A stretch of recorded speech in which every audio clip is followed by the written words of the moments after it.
received that you don't see in our budget. So literally the cables, the network, the servers in the back room, the workstations out in the center, all of the customer premise equipment, while we own it, it's being paid for and managed by Oregon Department of Emergency Management. So I think it's important to also talk about the infrastructure that is being paid on our behalf.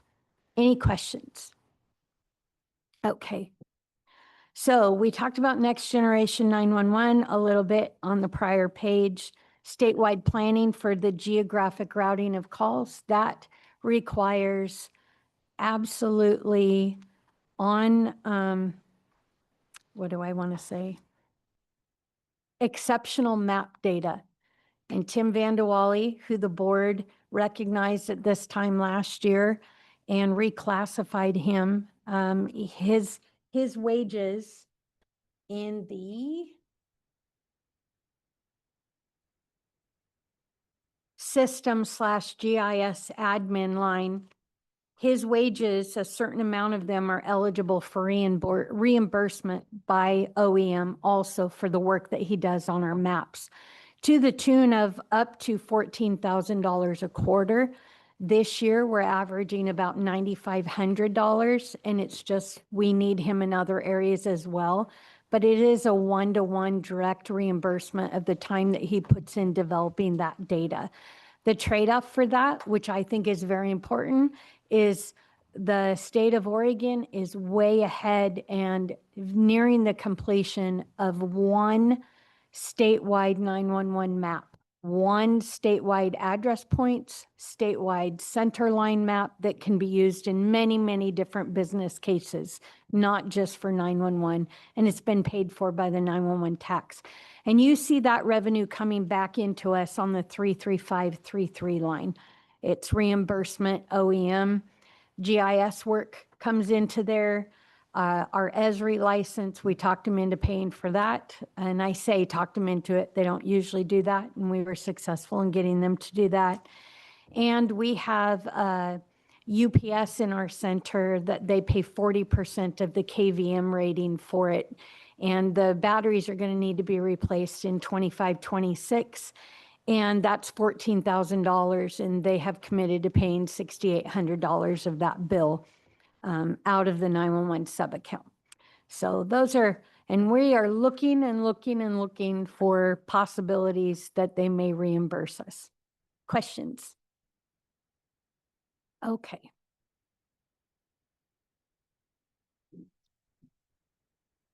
Moving to page 6 and into the recommended budget.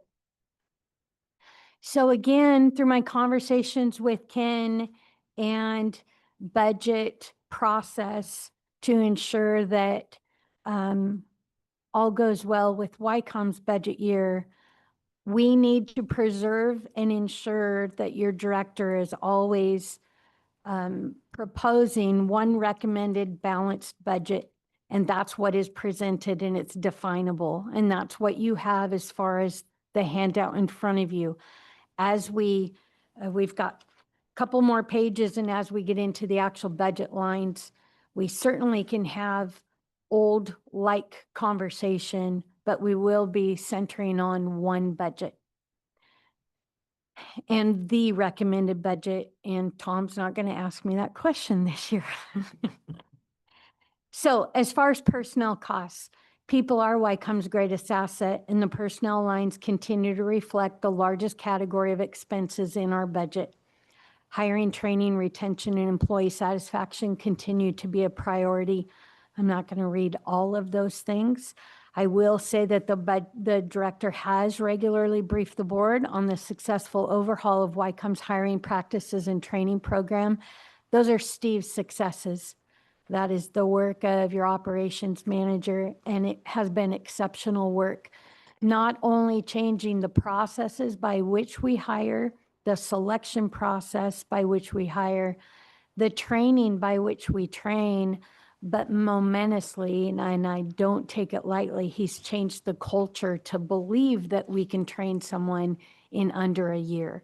The culture actually believes that you can get out of training in 7 to 8 months, and I will trust you to sit next to me at 2 o'clock in the morning when the world falls apart, and I don't have to do everything. And that is huge. That type of change management can be very rare. It's more common, I believe, at YCOM, but to be able to get key people on board, both dissenting and positive voices on board, and then to change, make that cultural change. And it is a definitive change in that we're now on our third set of trainees, still hearing the culture saying, yep, they're right on track to do the same thing. And we have 4 career staff in 2 different waves that were trained in under 8 months. So thank you for that, Steve. At the bottom of your second paragraph, that's what I started reading. To date, 4 people have completed the training program 7 months earlier, or I'm sorry, several months earlier than under the old process. What was 12 to 14 months is 7 to 8 now. 3 others are currently on track to finish earlier as well. They are in training right now. 2 of them are down at the Basic Telecommunications Academy, slated to graduate on the 30th of the month. 1 goes in August. We currently have other open positions. We have 2 supervisors that are open, and we have 3 emergency communications positions that are currently open. The budget that we're going to go over in a couple minutes provides funding for 1 additional hire in fiscal year 25-26. I am recommending that we withhold filling and we cut positions, 2 at the supervisory level and 2 emergency communications specialists, and I will explain why. The 48100 line has been adjusted to better reflect continuing overtime needs as career staff cover any vacation time while new hires finish their training program. All is resting on the 3 that we have in training right now. They equate, Darcy and Clade, time off the board. They equate to backfilling a vacation with a regular salary, not with overtime. They equate to extra days off by utilizing comp time without the agency encumbering any type of overtime for. There's a lot riding on 3 individuals who are in training right now, and they fill it. Elsewhere in the personnel lines, the PERS rate for the 25 through 27 biennia is reflected. For OPSPERPS members, our rate was set at 30.40%, which is actually 24.40%. However, YCOM is contractually held currently through the collective bargaining agreement to pay the employee's 6% portion. So our full rate is 30.40 for OPSERPS members. And for Tier 1, Tier 2, the rate is 35.94%. So for every dollar that we're paying out in wages in the coming year, we're paying out 35 cents in retirement funds. So when we look at wages plus roll-ups, we have to talk about the roll-ups that include health care, that includes Medicare, that includes the next line down, medical insurance. So our medical insurance increased by 9.4% as of January 1, 2025. And we have been notified that our rate for 2026 will be 9%. So we've had these steady increases for years. We're insured through CIS, and 9% is in Regents Medical Insurance. We had a 6% increase in vision insurance and a 5% increase that will take effect in January for Delta dental insurance that we have across the board.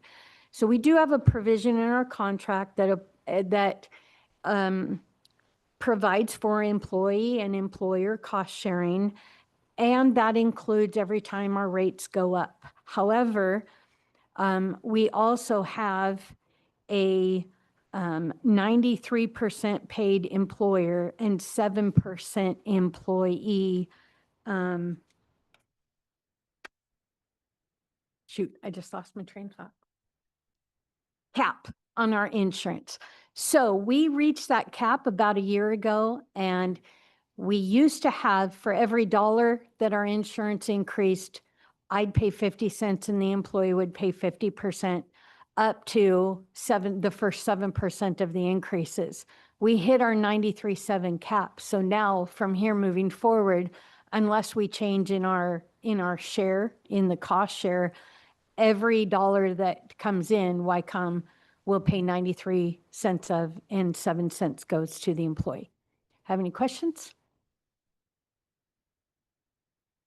So I do apologize for talking about these budget lines and specifics. Usually when I do that, we're looking at the budget. But I wanted to, this is reflective of giving you numbers without narrative. And I just, it was painful to drop a recommended budget on you with clear reductions without giving you this built in. Next year, I would expect to go back to not specific percentages and dollar amounts in the budget message. We'll just go on and we'll talk about the individual lines. And I would appreciate when we get all done with our process, receiving some feedback on this transition. Okay, something else that you should know is we are currently in collective bargaining with YCOM's Employee Association. Economic articles have not been settled to date, and the director has discussed potential impacts with the budget officer. There is some sufficient leeway in the recommended budget to be able to accommodate the outcomes of collective bargaining, and I am not prepared today, nor would it be advised for us to discuss bargaining strategy while we're here in this open meeting. If the 5 board members have interest in hearing from our litigator, at some point, that is a meeting that I could arrange to have her appear in executive session if you want to talk more. But I will tell you that there is a plan. We do have some sort of idea, and I have ran those numbers past Ken and where I think that I could find the solution within the budget. Are there any questions? Okay. So our technology and infrastructure, everything in your materials and services line is representing technology applications that are needed to run the center. We have every one of those pieces of technology either has a 24/7 or an 8/5 service and maintenance subscription attached to it. Many of them have licensing attached to them. And you will find a materials and service budget that has remained flat for many, many, many years. I will talk when we get there about, again, what would I do if I could do anything, and the solution that we've came up with that as well. So you will see like $22,000 increase. It might be $27,000 in materials and services. Okay. So again, trying to speak to you yesterday before we get here, the director will present a proposed budget that sufficiently funds the technological and operational needs of the organization. For the second year in the row, I'm reminding you that a smaller beginning balance set the stage for cuts to be able to balance this budget. Last year, I came to this board meeting, this budget committee meeting, and I had brought you some cuts. And it was an incredible moment in that 10 people came together and added back nearly everything that I had cut. And one would think that that is a win, but I'm going to talk about if you do that again today, what we could look like this meeting a year from now could be, and the hazards of providing back everything that I've asked us to reduce, what would happen next year. This budget is going to move the dial, but it also necessitates further dues discussion in the month ahead.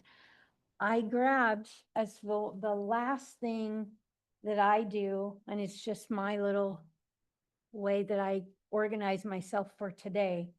The very last thing that I do is remind myself what I asked for last year.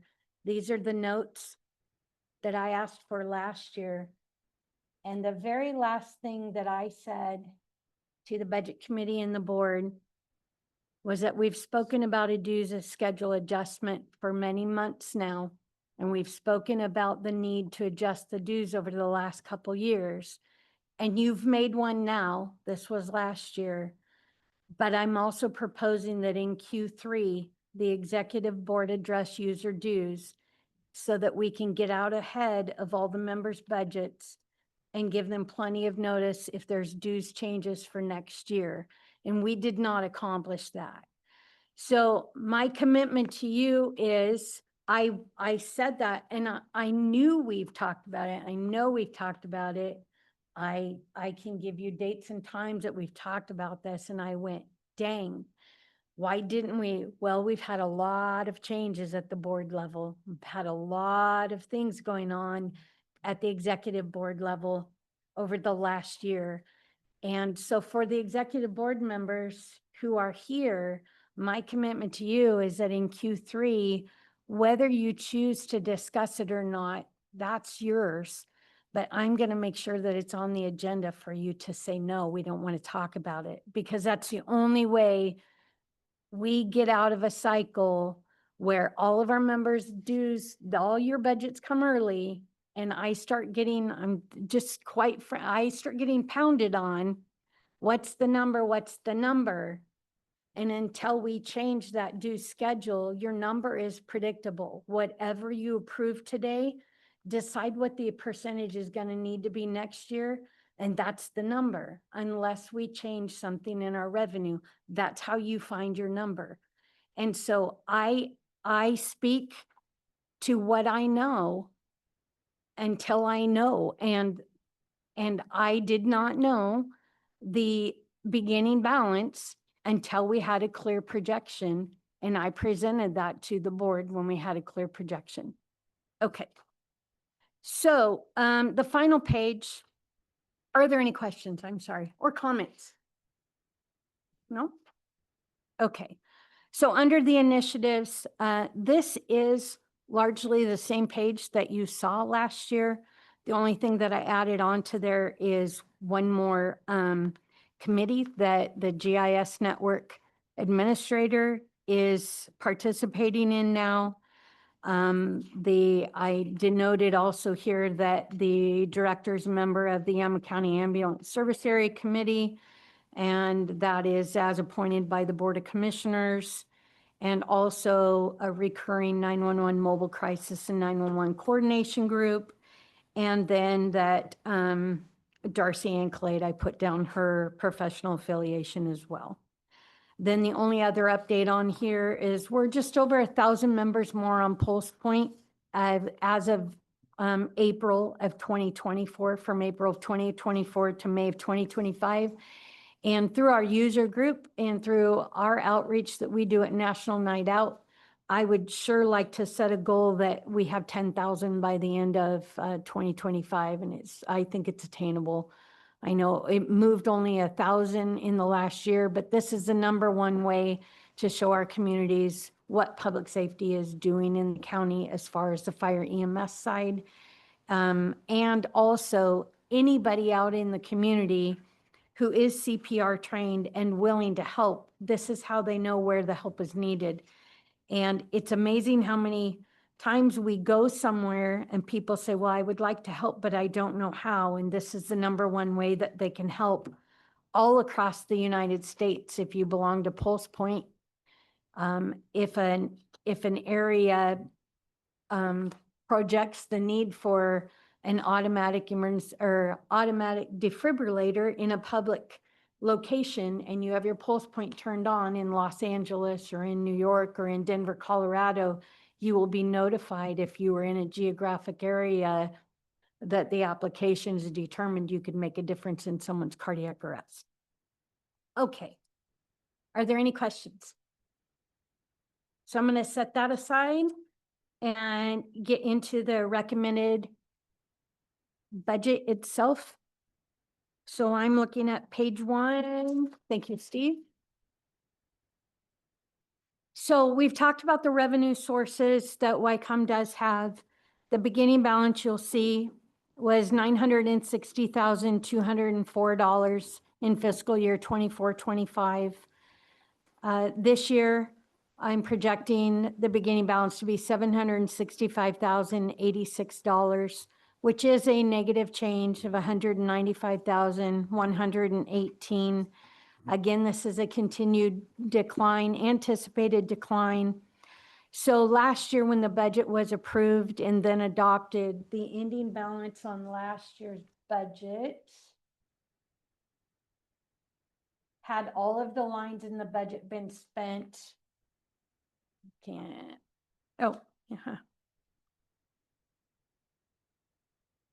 The ending balance would have been $56,835. And if we add the contingency, the ending balance, and the reserve line, that's $216,835 would have been carried over. And I would be sitting in front of you, asking you to help me make up $800,000 instead of $200,000 right now. So the difference in what full transparency, I'm going to suggest to you that we pull 4 staff positions. Those unfilled positions are what are giving you the $765,000 in carryover. That's position savings. If we pull those and we don't fund those, or if we pull those, or you restore them and I fill them, there is no carryover. That is the situation that we are in. So the budget committee gave me the full budgetary authority for the 20 positions. The board restored the positions, adopted the budget and appropriated. I spent some of it, as you can see, $195,000 less carryover than the year before. We utilized it. We needed it. We are going to utilize and need this budget in here. I've said we do have some places where we know we can find some. And we also have the items, there's a whole list of items that we may need to find some, starting with collective bargaining in your personnel lines. Okay. So moving down through, you see that there's no change to the 911 taxes. We're right at where that tax has leveled off.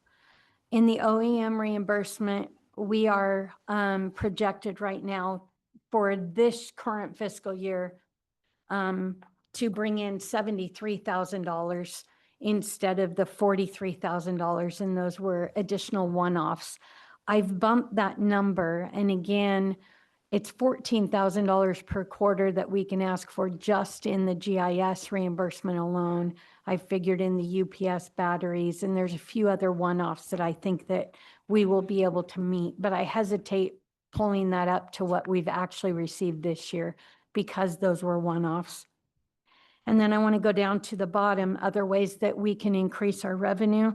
They're very small. Out of your 60,000 here, that's your conservative number, not the 70,000 is probably what we'll get, and the 60 is 70,000 is what we're getting this year. okay.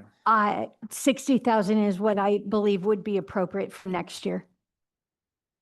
So part of our 765,000 number is carrying over that 73 that we got this year. Thank you.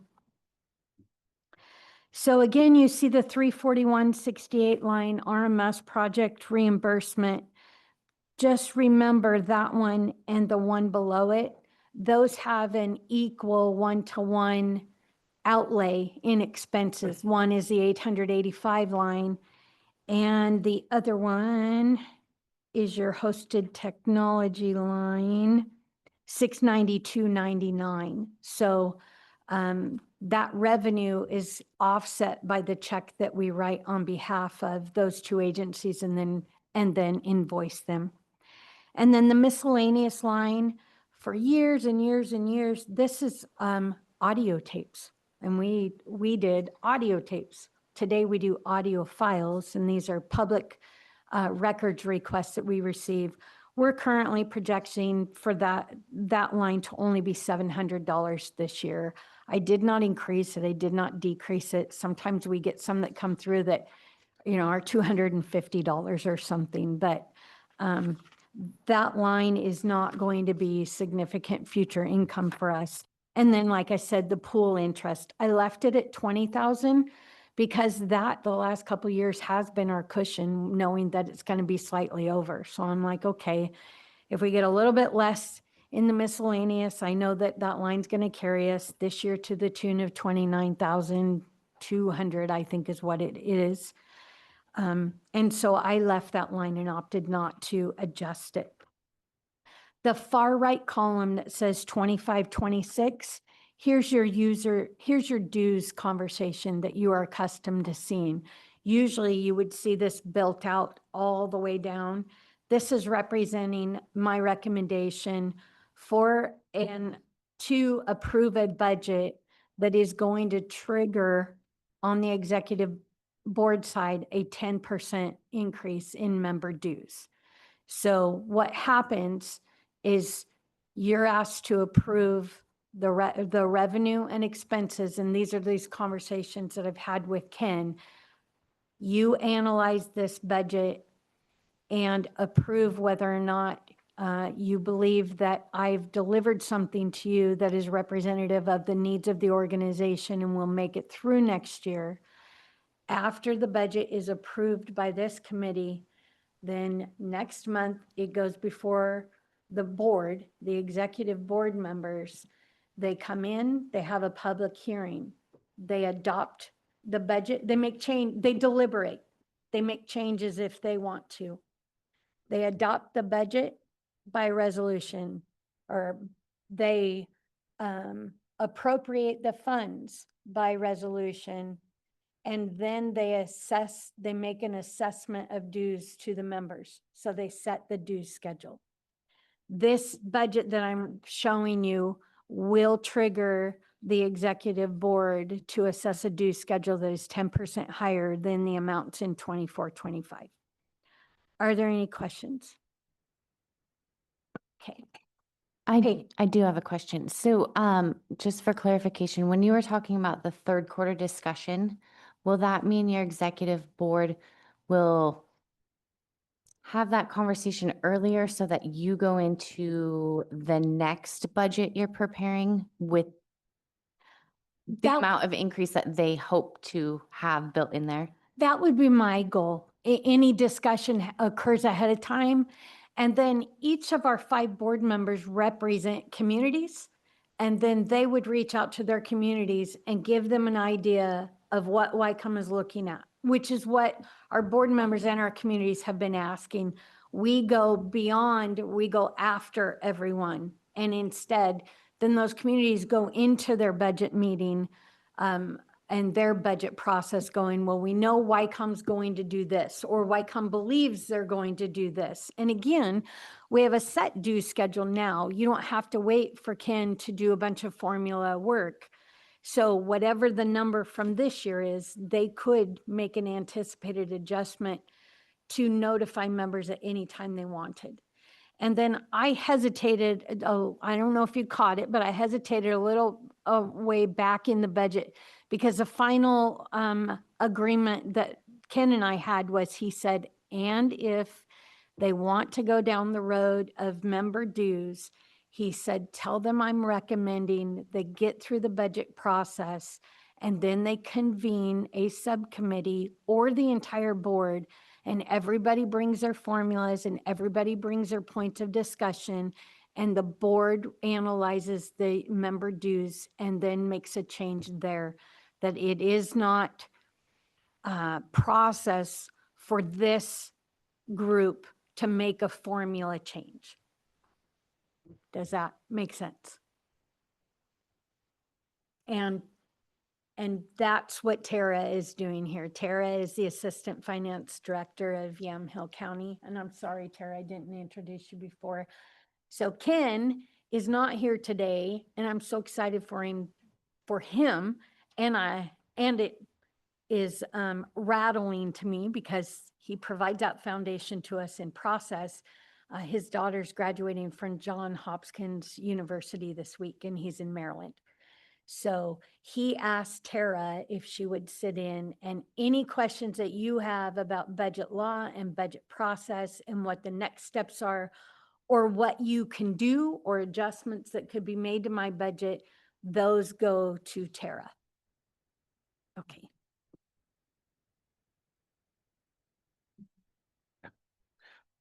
So in that note, I know we have to focus more on the generals of personnel, maintenance, materials and services. So I just want to make sure that if we're talking line by line, we're giving the opportunity to the budget committee to speak on line by line. So I know we probably just want to focus on the totals. So you'd like me to focus on totals? Well, yes, especially we're talking budget law and we're talking, it Great. seems like that if we're talking line by line, we're giving members of the budget committee opportunities to discuss that, and that may be better for policymakers but the content is for you and for staff, obviously. But I just want to make sure, because it seems like if we're talking line by line, we're giving opportunities for budget committee members to talk line by line.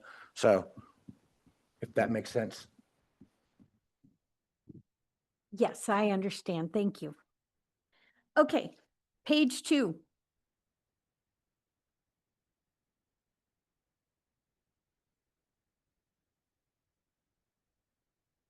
So again, reminding everyone, we are in collective bargaining.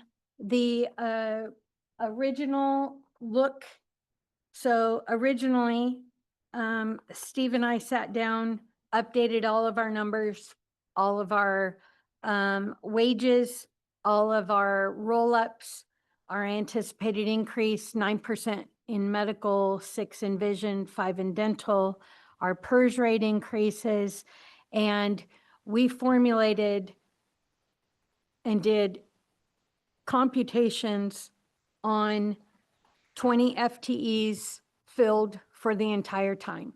So what the budget committee had requested, the board had requested last year. And that equates to a $239,231 increase in the personnel lines. What you see in front of you in the director's recommended budget is a scenario that removes $109,934 from personnel liabilities for the organization. What you are looking at is the unfilling of 2 of 3 emergency communication specialist positions and the unfilling of 2 supervisor positions. So your FTEs become 16. I had a clarification question for Ken, and I said, can I leave that unfunded and the position authority 20? And he said, no. If you're removing 4, you're removing 4, but your caveat is always that the board could opt to add position authority at some other time. They're not held till the next budget season. If I find funds or we don't utilize funds for something else and come and show them evidence that we can pay for the position, they could restore any of these positions at any time as long as we had the ability to pay for it. So does that make sense? Okay. So the final total for personnel goes from 2024-25 from $2.5 million to $2.4 million in overall personnel costs, wages, and roll-ups. Okay. Are there any questions? Quick question, Patty. Is it accurate that your communication supervisor makes more than your ops manager and your director? No. My single communications supervisor, that line currently is projecting, and nice eye, chief, is projecting to $87,657. That is a place in the budget that I have not removed the full amount for the second unfilled position, so that we can make some room in the personnel line should we need it following collective bargaining. So the FTE is correct, the number's just slightly inflated or potentially inflated. The FT is correct, and the number is providing room in all of the personnel lines to be able to fund if another area has an overage. And this represents one additional hire than what you have actively working right now? Yeah. Is that correct? So it does make a difference for our staff. Our staff have been at their current level of staffing minus 3 trainees for a few years. They've done a tremendous job. They are tired. They went 1 year without vacations. Their vacations are restored, and we're paying those with overtime. Currently, we're projecting $165,000 in overtime for the current fiscal year. The year prior was $209,000. I've adjusted it down to $100,000 next year. We're starting to come down. What we're seeing is people get on the board, come out of training, and now they're making a difference in our minimum staffing. As these 3 come out of training, you're further going to see that go down. The sheriff has often asked me, at what point do you intersect and you still have the overtime and now you don't have the position savings?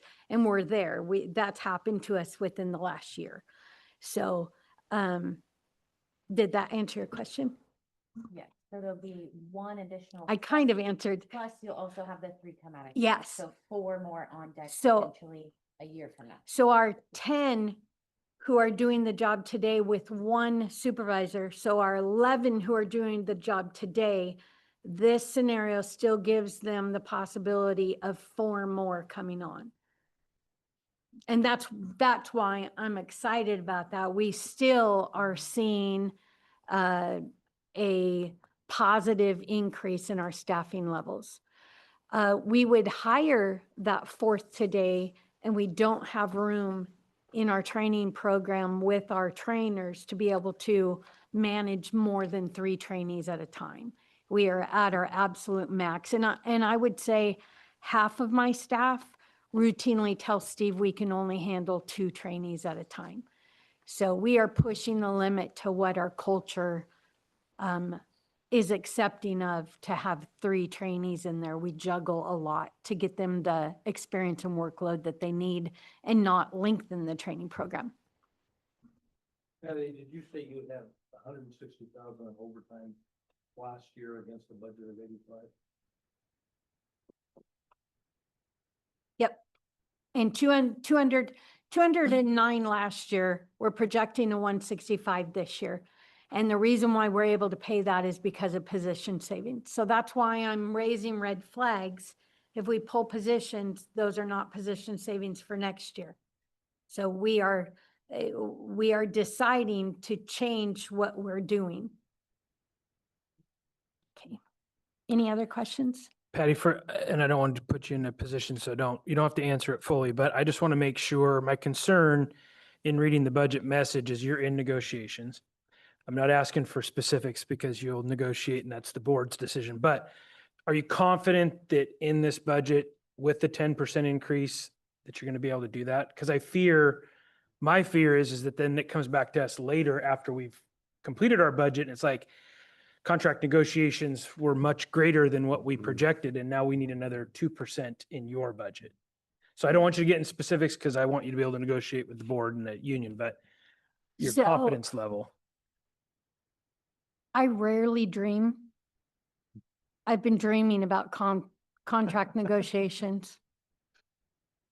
And where I'm getting to that is in my sleep, I have been over these numbers and I do believe that we have a plan that is a balance of retaining good employees, making some gains on their comparators and where they're behind. They voluntarily have rolled the contract 3 in a row and they're behind, providing for them and providing for our members at the same time. Now, is there a lot of room? Absolutely not. And in fact, Ken said, you might say what I should be bringing you is a 12% budget. But I've heard you loud and clear. And it's very painful to know that in February, when McMinnville's brand new police chief said, I'll tell them, you give me a number, I will tell them. But if you don't tell me, I'm the new guy and I don't know what to tell them. And I said, I don't know what my beginning balance is. With the same beginning balance, it's going to be 8%.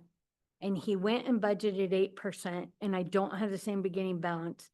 And 8% causes a problem for the city of McMinnville, who everybody has heard about. 8% causes a problem for the city of Yamhill, who went looking for 280,000. And I'm asking for 10. So I know we can do it with 10 if we have the hard, courageous conversations in Q3. We can't do it in 25, or we can't do it in 26, 27 if there aren't conversations following this one. We can't, because the only alternative is coming to you next year and saying, well, the beginning balance was $1 million less, so first I need $1 million. And I will tell you, to get to a balanced budget, the budgetary requirement for every position filled with every roll-ups as we anticipated, and I'd be glad to I have to make this clear that this is only my work product. It is not a budget to consider, if that makes sense. Ken holding me to, it's not my recommendation. It took 24% in user dues to get your ending balance with all positions filled. $47,499. And last year we approved a budget and appropriated funds for one that the ending balance was 56,835 for a total with all reserves of 216,835. A 24%, if you want to talk about what it's needed to make us whole, this reduction in the beginning balance causes a need for 24% increase in member dues. And last year, I looked at the 12% and went, I can't take that to them. And I brought you a 7 with some reductions. And I can't take and ask you to deliberate on, and there's no world that I will recommend a 24% user dues without warning. Now, if 24% is what's needed in our dues restructuring, then let's have that conversation, board members. Because I've also started preparing for that. And I learned that Southwest Polk Fire, our neighbors to the south of us, last year they ran 1,416 calls, 1,416 calls.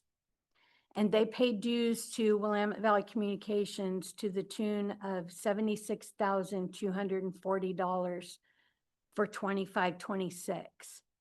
The closest member agency that I have to them is Sheridan Fire EMS. Last year, Sheridan Fire EMS ran 1,812 calls. I can put this on my screen if you need to or would need to see the numbers. It's 400 calls more ran in Sheridan, and Sheridan's dues in relation were $35,130. And that member is facing bankruptcy is the conversation. So how does a director come to you and surprise you with 24% and say, it's foreseeable, we've been talking about it, but we haven't solved it. So we have to solve it first. And if it's 24% next year, I had better be saying that in Q3, and we had better be talking about that next year, or we're headed for problems. In relation to that, another comparison, Spring Valley Fire District, they ran 41 fire calls and 82 EMS calls for a total of 123. Their dues were $11,080 assessed for 25-26. My closest member to that dollar amount is Lafayette Fire Department, who ran 607 calls. They ran just under 500 calls more, and they're gonna pay they paid $13,000 in dues in 24-25. We have a dues adjustment that needs to be made. And I go, why did Willamette Valley or why did Metcom, they're a comparator for negotiations. How in the world did they carry over $1.5 million? What are we doing differently? We are collecting different numbers in dues. That's what we're doing differently. Dallas Fire ran 640 fire calls, 4,891 EMS calls for a total of 5,531 calls. The dues that they're paying Willamette Valley next year is $236,530. My largest fire member is McMinnville Fire at 10,337 calls for service, double the calls that Dallas paid, and they're paying $190,189 last year. And then comparing a couple, and if I compare the call volume that McMinnville Fire has, Marion County Fire ran 11,404 calls last year, and they pay $610,190 in dues. Kaiser Police Department, in comparison to McMinnville Police Department, Kaiser PD has had 19,772 calls, and they have a population of 38,564. Their dues next year are $839,220. McMinnville Police Department also ran 19,000 calls, 100 more than Kaiser. Their population is 3,000 less than Kaiser, and their dues are $605,696, 239,000 less than Kaiser. Lincoln County Sheriff's Office ran 21,598 calls for service. Their dues are $1,011,580. Yamhill County Sheriff last year ran 5,000 more calls, 26,900 calls, and their dues are $605,696. And that's why I'm calling it a courageous, these are uncomfortable. It's horrific to sit here in front of 10 people and say, more money from your bleeding organization. But I think that we've had this conversation enough times that we have to recognize that YCOM is a business too, and the business has revenue and expenses. And right now our revenue is not enough. We have to figure out how to get more revenue. And the only two things that I can come up with, the one original is grants. This organization has never, we've been tied to grants. We get to benefit from grants from emergency management, from Yamhill County. We get to benefit from initiatives from grants that our fire agencies apply for. But there's a whole nother scenario, not for this day, to talk about federal grants and what our members are looking at. So anyway, I have started whatever the board would like me to further, but I do think that it does go hand in hand with this conversation for you. The solution that I'm bringing to you is a recommended budget with a 10% increase that ensures that we are sufficiently funded for fiscal year 25-26, and knowing that we're going to look at what the impact of 26-27 is, as opposed to bringing you a 24% that I don't believe anyone in this room is prepared to receive or do. Okay, moving forward to materials and services. Yes, I made a $5,000 change. I've got ingrained that it was flat at 22,000. I bumped up that 680.08 line. That's hardware maintenance agreements, and that's an anticipated change there. Otherwise, we have kept these areas flat. It's not because Scott Kirkland doesn't have a multitude of requests out there for me. The impact on presenting you a flat budget, one of them is I took our life cycle replacement schedule. We have a hardware life cycle replacement schedule, and I kicked 3 large items out a year to give time for these conversations to not have more of an impact on this budget. These are items that are all within service and maintenance contracts, and ideally, we would have started a 3-year replacement on 3 large items: servers, firewall, and storage capacity. And we're going to ask those hardware to do 1 more life of service. And then, of course, the vulnerability testing. Are there any questions on materials and services? Yes, Patty. So this is kind of where I've kind of been doing some numbers and whatnot. And me and my peers in the smaller cities looking at an average of about $2,641 increase this year, about $40,000 with all 15 of the smaller agencies. Every one of these agencies that I've been able to look at their budgets have been able to cut from M&S. And I know you're talking big projects, which I think we understand, but I think there's a lot of everyday things that we may need where we can actually look at and say, can we trim some of these numbers down just to at least increase the cash carry forward? I don't want to get line by line item, but I think there's some things here that may be able to be looked at to say, hey, with the reduction of employees, do we really need the same amount of money for conferences and trainings? And I think this is maybe where we can be a little bit more conservative this year. Looking at some of these lines. That's not our job as the budget committee. That's your job as a director, but I definitely think there's some discussions that, or things that maybe the staff can do to really look at these numbers, because for some of these numbers to stay consistently flat and maybe not having any year-end projections with these current numbers, there can be a bigger story there to reduce some expenditures. I hear your concern, and I will let you know that in my current budget projection, materials and services, they are remaining flat. They equate to, I'm anticipating carrying over $118,403. I did not reduce these lines. I reduced the spending in these lines, which my IT manager is extremely upset at me at different times by saying the word no.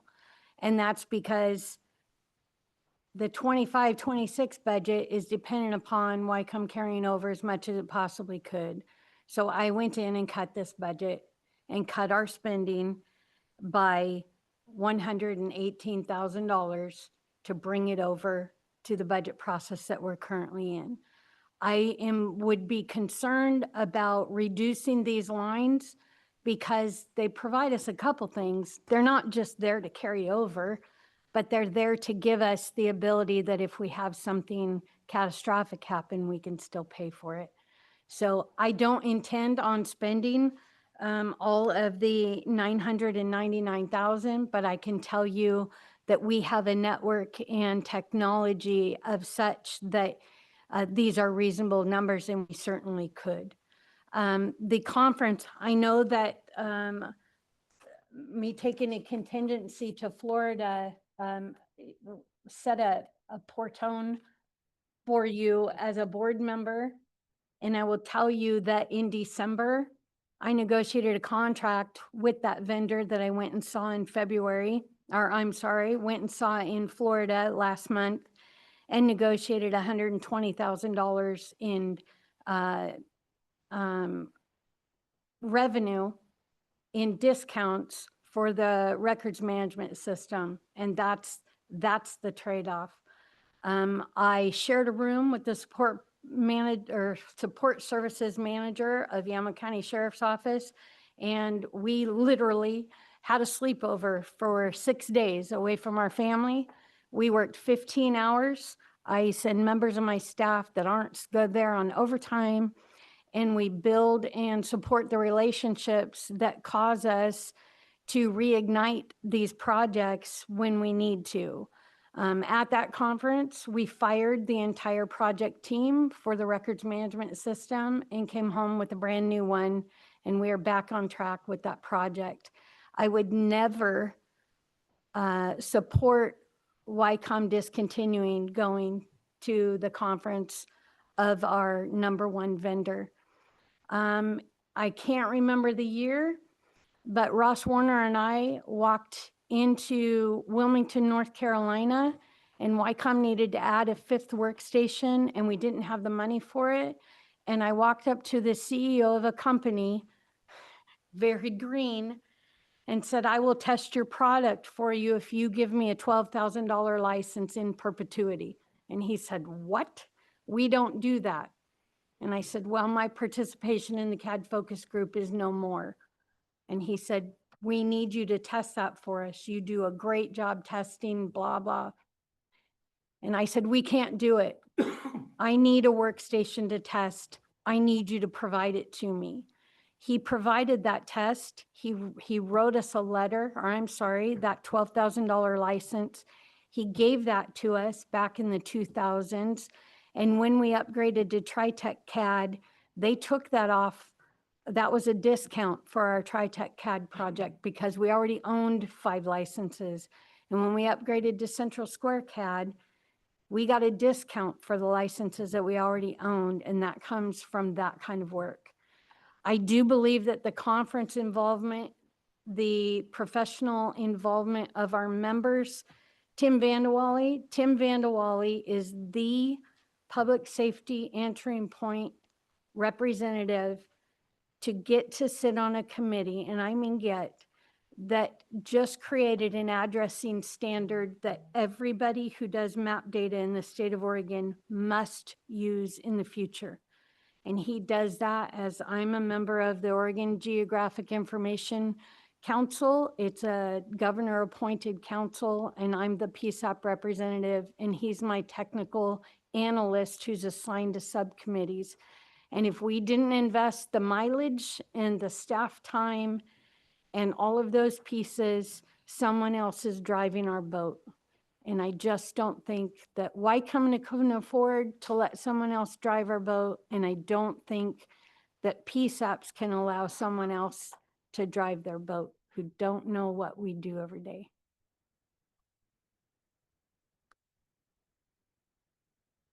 I am, as far as the projection and overall management of the individual budget lines, you know, I have a great relationship with this board, at least I think I do. And I think that the board feels that they can ask me any question, anytime, and I'm going to give them the answer that I know it to be. There's 2 things that I cannot stand in the world. One are physically snakes, and the other one is a liar. And I will never, to save anyone's feelings or to save my own career, provide you with a lie. I can come across in meetings extremely received as harsh, and that's because to a fault, I'm going to default to being honest because I hate a liar. So I will never claim to be perfect, but I will always be at the table providing input towards a resolution. And I certainly don't have all the answers, but I've been talking for the last couple of years, seeing a train coming, and the train is here, and I've done what I can do operationally and administratively, and the train is here. So with that, the final page of this budget, there's an 880 line. What will we do with less? Well, we are accustomed to trying to carry this one over unless we have a big project. So Darcy Anklade has been minimum staff at the console for a long time. And she juggles her position requirements very, very well. And we are getting the work product of a supervisor while she's also answering 911 calls. And she does it very well. And quality assurance takes hours upon hours upon hours. And we have no intention of changing the quality assurance that we do for emergency medical dispatch. However, we did plan, as we brought on another supervisor or two supervisors, to further enhance our fire and our law enforcement quality assurance. More cases, more people doing QA, more one-to-one feedback. And we do know of a product that's being analyzed right now by the 911. It's a advisory committee for the state of Oregon. It's a product called GovWorks Calm Coach, and it's technology that uses artificial intelligence that will automatically provide, based on our criteria and configuration, quality assurance checks on every phone call that comes into the center. 119,000 of them. It will rate the tone of the dispatcher. It will rate the cadence of their voice. You can search and have it do detailed gun, upset, drunk. What would we like to know about our staff? A sampling now. It's $35,000. It's a subscription. It's $35,000 a year. We're going to analyze it, and this budget provides us in the 880 line the possibility of purchasing it. Now, right now, I'm part of a small group of PSAPs that are going, why wouldn't we do this with every 911 call in Oregon? The state should pay for it. The state is saying we might pay for it if enough people can state their business case. And right now, we are working with our partners to get the masses to go for it. Because if they do, then the 880 line this year is going to replace our exterior firewall, which is what Scott Kirkland is pounding on me to do. So this next year, that exterior firewall for a single year of maintenance is about $14,000. 2 different invoices, $14,000. What he brought to me was replace it for $57,000, and it comes with 3 years of licensing and maintenance. That's a better deal. That in the long run is more fiscally responsible, but you have to have the dollars to be able to put out the 3 years input, and you have to have the safety in your budget. So in connection to Chief Godfrey's question, what will I do? And 10% doesn't seem like enough. Well, I'm not going to buy GovWorks in the first quarter, and I'm certainly not going to buy it probably in the first half a year, because I'm going to try my darndest to get OSP or to get ODEM to buy it for me. And if the rest of the PSAPs won't go in and say, yes, we want you to buy it all for Oregon, then I'm going to go to them and I'm going to ask them for a variance. And I'm going to say, well, they didn't want it, but I do. And I still think that it's worthy and I want you to pay for it. Now it's a one-time, which means that then I'm going to come back to the board and say, yay, they gave me 35,000, but they're not going to next year. But it gives us 1 year to try it out and see what we think.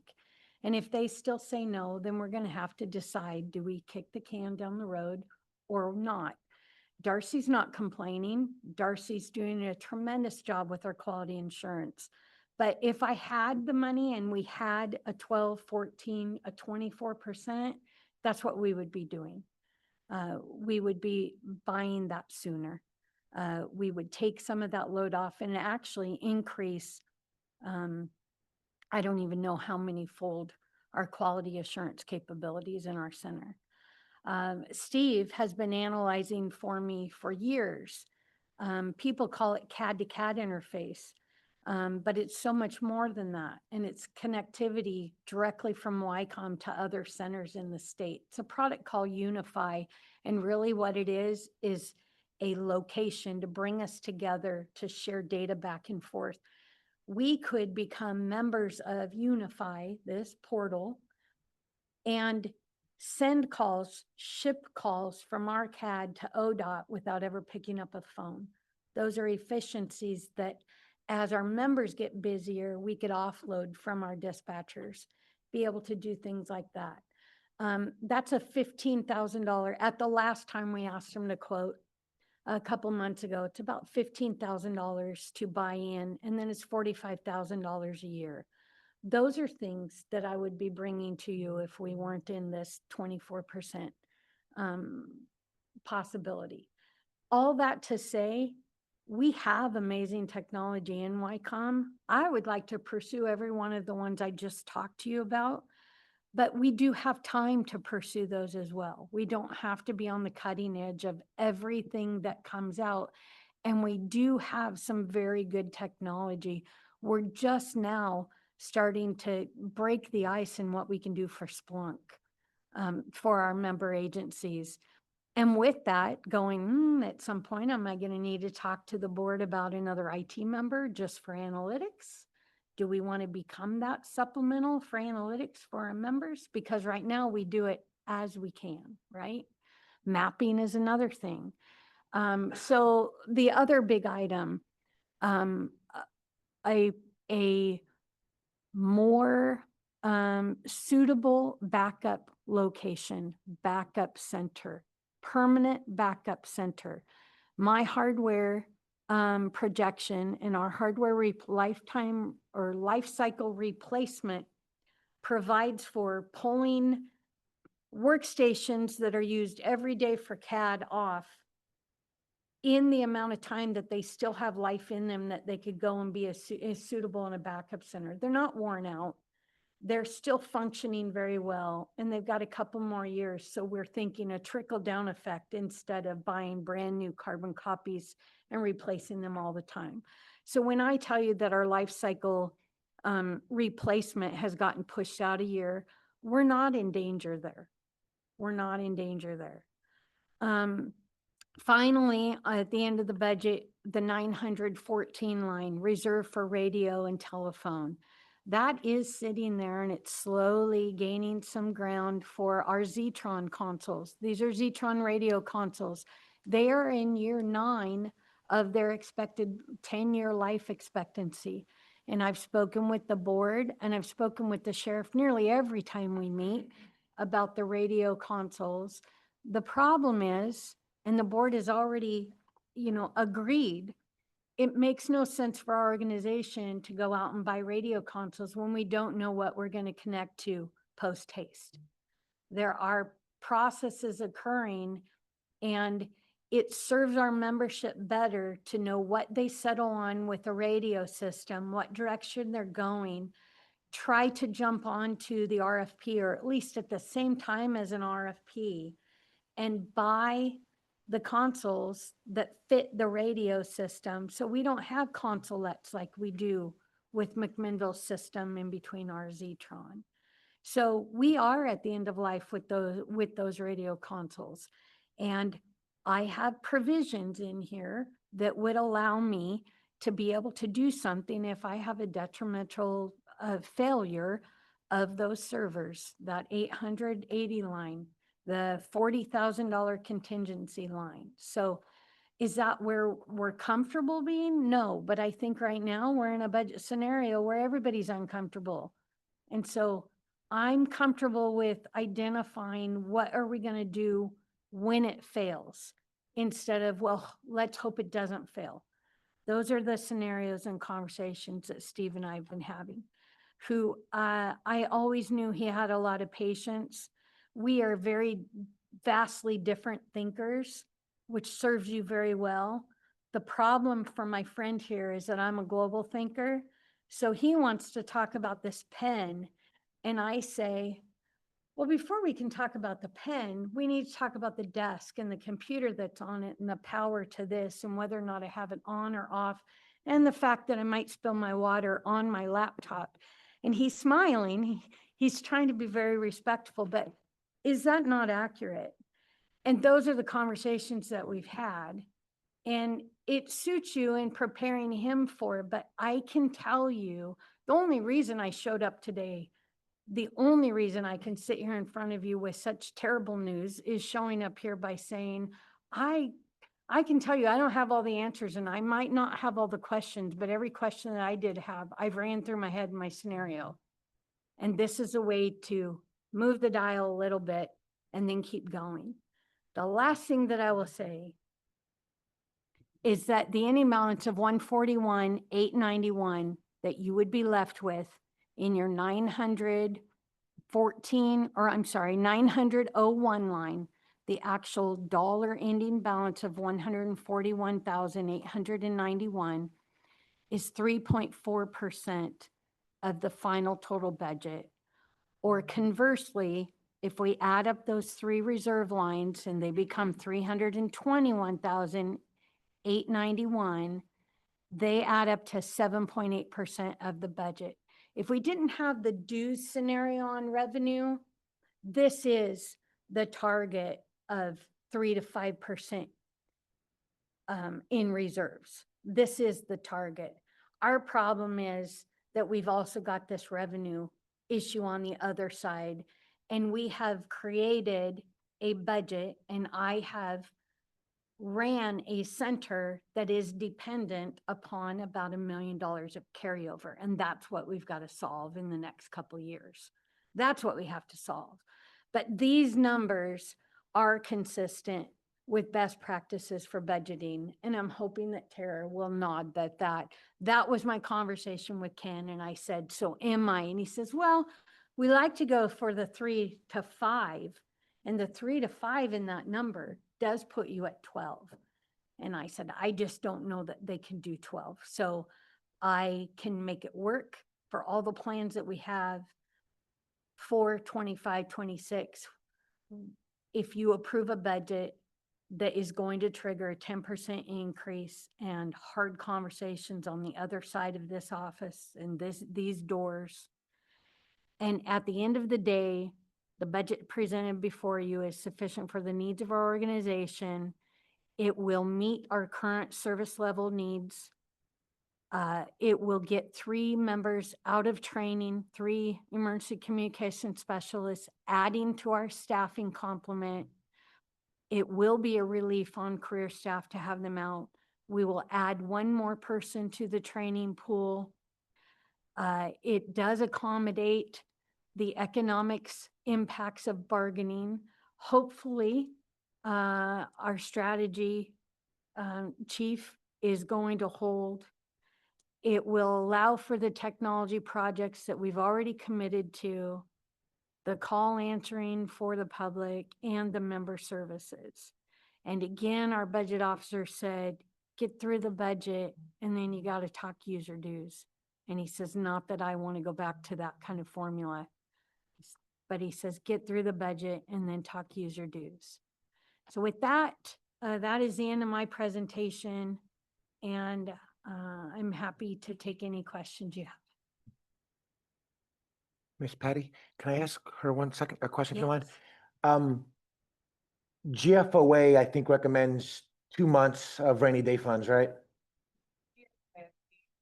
Well, GFOA does it off of general funding. Yeah. And this isn't necessarily a general fund, Yeah. but I believe it's 10% of the recommended. Okay.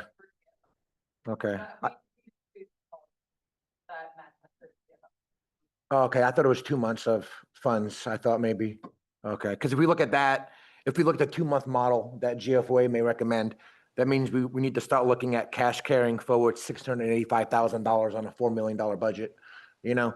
So these are numbers that we need to think about going forward. I think we need to be more, in Lafayette, we have 485 days worth of rainy day funds. I mean, not every city is like that. But that's where, you know, that we really need to probably be a lot more than what you're presenting. And I know that's that's previous boards and budget committees that haven't had those difficult conversations. So I just wanted to, I think that even heightened more, that we probably need to even look at that number even higher than a few $100,000. So, thank you.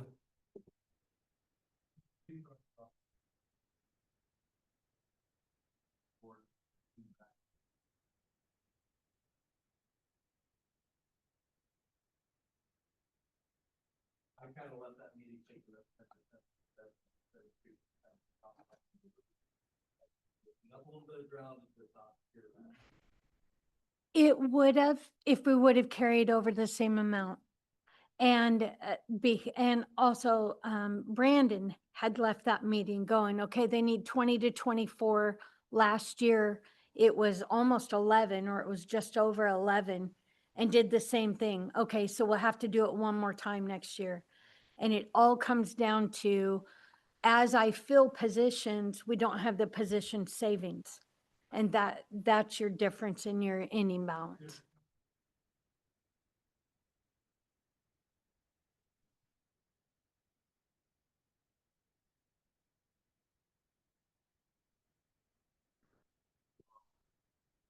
Secondly, is the bleeding begins with time. That's where we get this. So the reality is, we're going to be having this conversation for a long time. So there's that area. What do you do to lobby for that, or what role do you play in pushing that on? So Oregon APCO, I am a member of the legislative committee for Oregon APCO NENA. And we work in tandem with OSSA, with OACP, with our counterparts in public safety. We do have our own lobbyist that we pay for as an association, and she provides at least twice weekly update when the legislature is in session. We weigh in on bills, we discover, we might give testimony, written testimony, and we will be very, very active when the legislature brings up the 911 tax. Our marching orders, I think it was a -5 amendment. I'm not positive, when we finally got to the extension at 125, and in no uncertain terms, we're told, don't come back soon. It was this is what you're getting.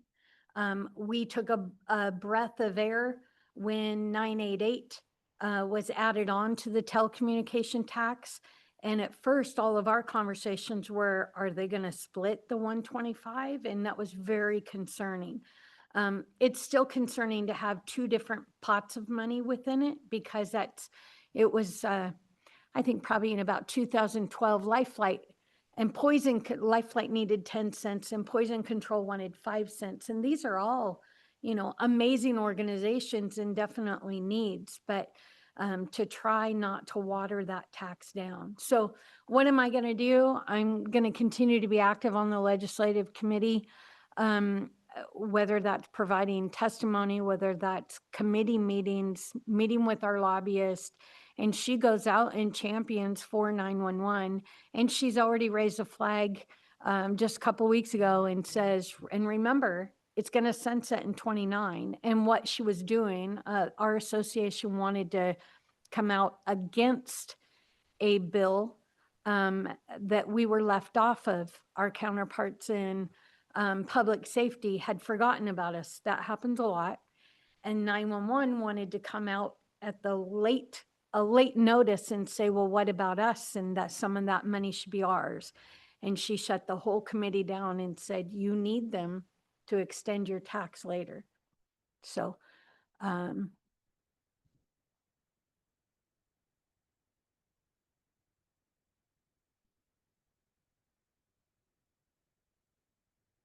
don't see any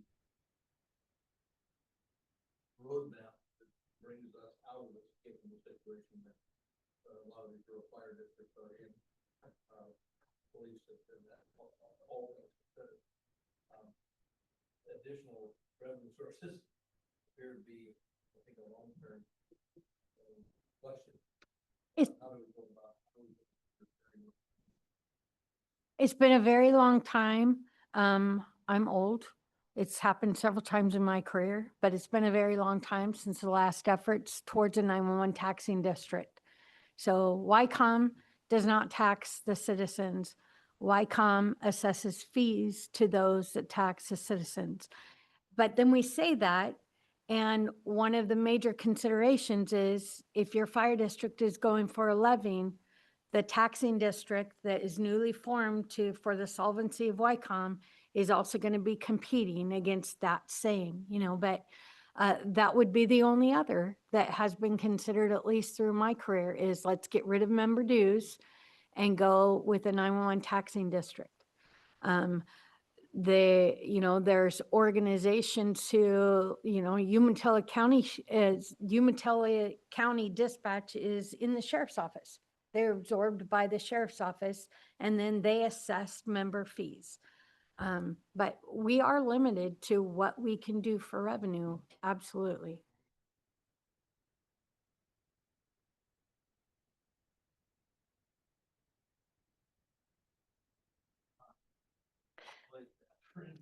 And that will be the same for the, when you're faced with a sunset of a tax, we're going to it's going to be a cautious conversation to go to the legislature and want more 911 tax and make the ECC argument. All this does is get your grandma's call to me. It doesn't get someone on the street.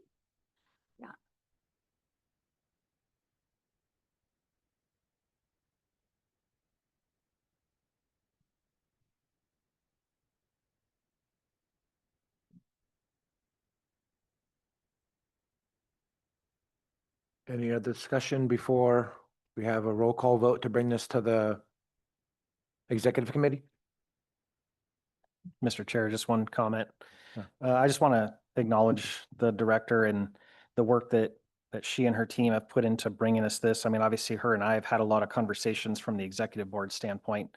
And she's right, they are difficult conversations to have, knowing the impacts that it has to the members. And these are trying times for all of us when it comes to our budgets and money that passes through other organizations. But I appreciate your candor. I believe that you have presented us with a budget that accomplishes the core mission of the agency for 25-26. And it gives us an opportunity to develop a roadmap for the long term. Not staring down as significant of an increase as may have been necessary to maintain a status quo. And what I mean by that is maintaining all of those budgeted positions through the next fiscal year. I think that it is a gift to be able to have some time to plan for what we do. Whether that's a Q3 conversation or we start later this afternoon for preparing for the Q3 conversation.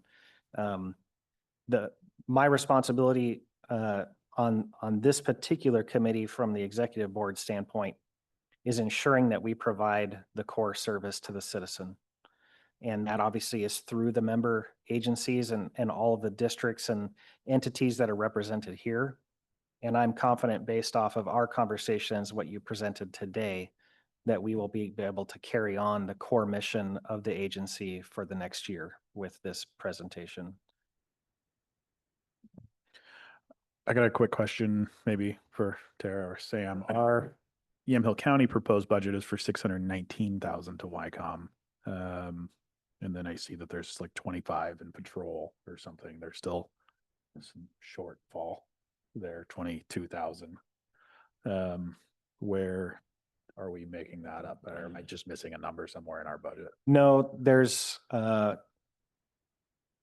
Mr. Huffer is aware, and because this is coming to us now as the recommendation, those dues are set by the executive board, and that will be presented at the conclusion of that meeting. Got it. And there is already provision in order to address any increases that may come. I think what was budgeted was a small amount over last year's dues as far as the preparation of the overall county budget. Okay, thank you. If I could only make one recommendation, Sheriff and Director, if you're going to come with a 24% next year, I would not wait till Q3. That would be my highest recommendation, because I'm pretty positive you'll have zero support.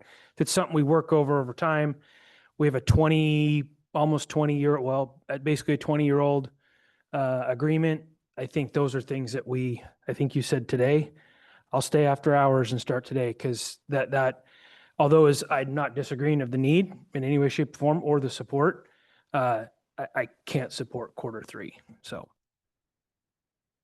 And I just want to make clear, 24% is what it took to get a balanced budget. I'm not suggesting, I'm just saying, whatever the number ends up being, if we do the work in between now and then, and members have as much knowledge as possible before they build their budgets and communication goes out, I absolutely would sit here and pass that through. I'd also just like to say your presentation is fantastic and the amount of work that you put into come to even just get to the 10% is pretty impressive. So thank you for Thank you. the work that you did. And I know that I'm sure that the dreaming also included sleepless nights as well. So Thank you. I don't have tears here, but they do happen sometimes. All right. Thank you, members of the Budget Committee. Thank you, staff. I will entertain a motion to approve the FY 25-26 recommended budget and present it to the Executive Board. So moved. Second. All those in favor say aye. Aye. I, Anybody say nay? Abstain? Ayes have it. Anything else for the good of the order? All right. I'll go ahead and adjourn the meeting.